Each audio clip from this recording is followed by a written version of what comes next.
Hi friends, today I want to share with you my process for painting a Palomino pony with a white flowing mane against a dark background. If you wish to freehand sketch your horse onto the paper, a great way to do this is by using the grid method. I created a grid ahead of time in Photoshop over the top of my image, just a simple 4x4 grid, and from there I flipped the image upside down and I did the drawing upside down.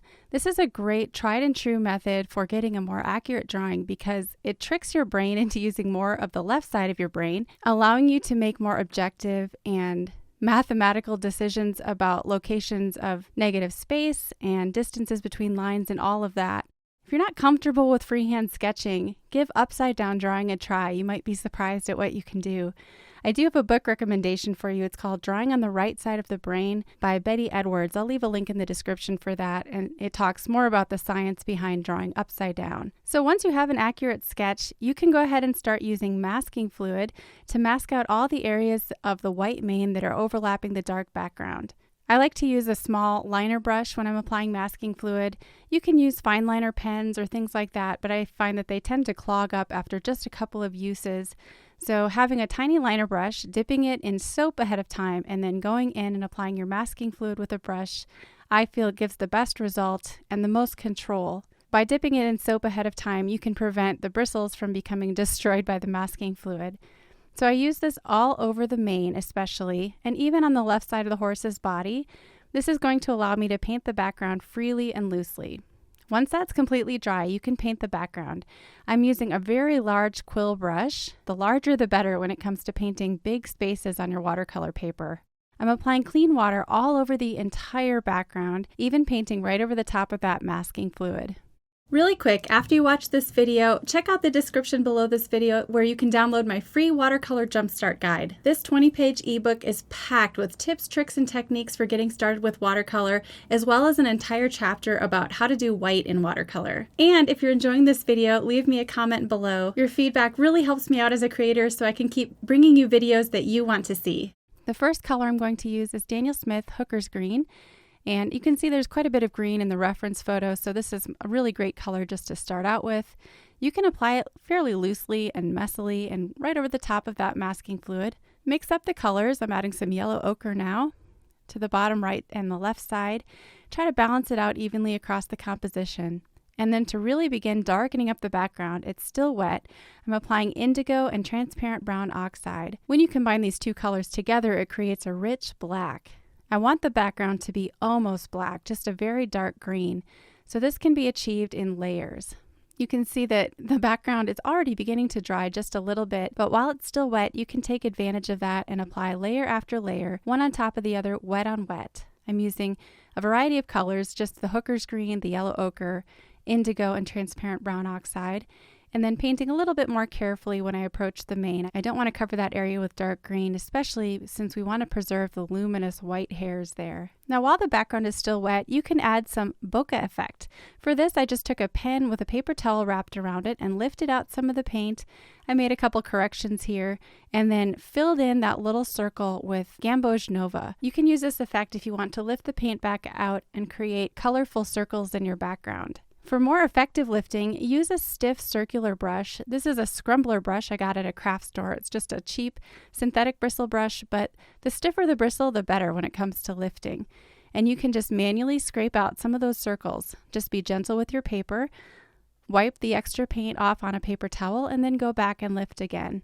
This method, to me, seems to work the best when the background is still damp, and then you can go back in and fill some of those negative spaces in with a different color. I let that background completely dry, and I'm not very satisfied with the color and the shapes, so I'm going to go back in and add a second layer. I completely re-wet the background again using a spray bottle, and then spread out the water evenly across the surface using a very large flat wash brush. I'm mixing up some more black using my indigo and transparent brown oxide, and then I go back in wet and create a much smoother and softer background. I was a lot happier with this second layer. And then while it's still damp, I can go in and add a few more bokeh circles in the background, still using my circular scrumbler brush.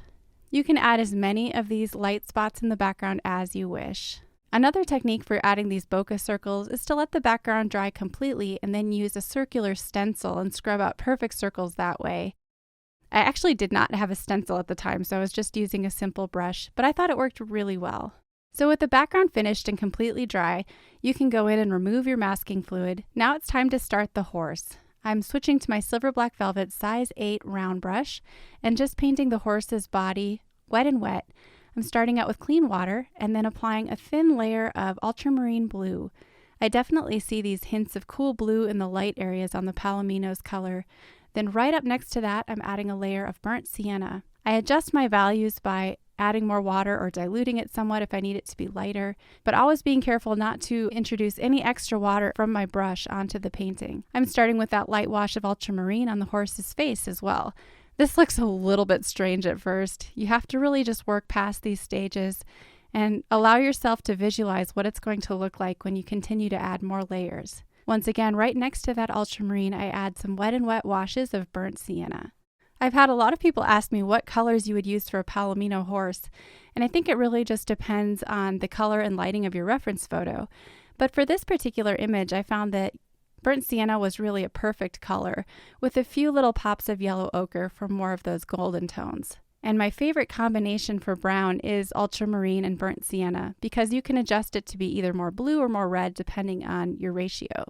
For the eyes, I did use mostly indigo, and I switched to my Lebenzin small stiff white synthetic brush, which as you can see comes to a really fine point and keeps a nice stiff point for these tiny details on a textured surface like this cold pressed Arches paper.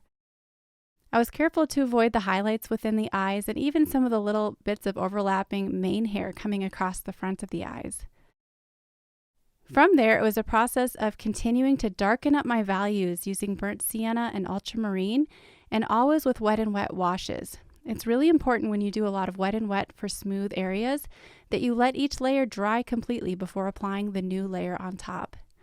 Now for the soft muzzle, I used ultramarine for my first layer, once again wet and wet, and then in that white patch of fur on the nose, I used a little bit of alizarin crimson and a hint of yellow to help it look like a peach tone. For some of those little veins on the horse's face, sort of treat them like peaks and valleys. You want to make sure that you're leaving little highlighted areas where they're catching the light and create darker tones for the shadows around them. You'll want to slow down for some of these detailed areas, but every time you lay down a dark brush stroke, try to soften it out so it doesn't leave any really hard edges. We're working on soft, smooth fur on this horse. For the dark nostrils, I used indigo, filling in the darkest areas first and then spreading out the paint into the areas that are a little bit lighter. This is a continual process of just adjusting your values, removing paint on your paper towel or with your water jar, and then going back in with lighter paint, spreading it out so that it goes super smoothly from dark to light.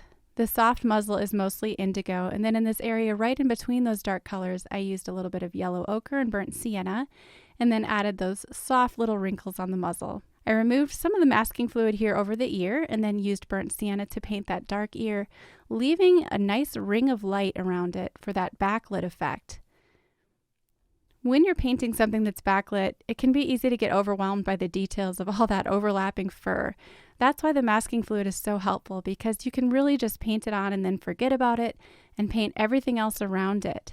With some areas, you may still need to do some negative painting. As you see, I was painting some of the dark green background in between those strands of fur, and that's going to give it some really nice variety.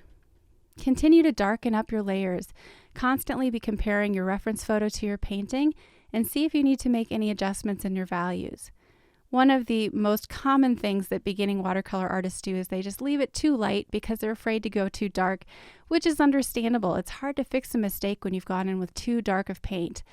But I would argue that every painting is a learning experience and a process to achieve something new. So just go for it. Just see it through to the end and see how dark you can push your values. You might surprise yourself. And ultimately, if you go dark enough, you'll come out with a painting that's much more powerful rather than a painting that looks flat and too diluted. So here on the mane, I'm adding some really nice diluted washes of burnt sienna and ultramarine using long brush strokes to produce those beautiful strands of hair. You can add some green to give the effect of the background showing through in between those strands of hair. And for now, I'm still painting around the masking fluid. I just want to make sure that I can preserve some of those overlapping strands. We want to add the background and make sure that's done before we remove it. Once you're confident that you've painted all of the green you need for the background, remove the final bits of masking fluid using a soft brush. And then for a final detail, I'm using my Dr. P.H. Martin's Bleed Proof White and actually manually painting on some of these more fine strands of hair, overlapping the forehead and even the background a little bit. I don't think that this will completely replace using masking fluid and letting the white of the paper shine through. You can see it's a different look. It looks more opaque. It does not look like the paper itself. So I think the combination of these two techniques for creating white is really effective. There are so many different ways to preserve the white of the paper in watercolor, but as you can see, we've used a couple different ones here in this painting. Once you're finished, you can remove your tape and enjoy your completed painting. I hope you enjoyed this video. Please subscribe if you're new here, and thanks for watching.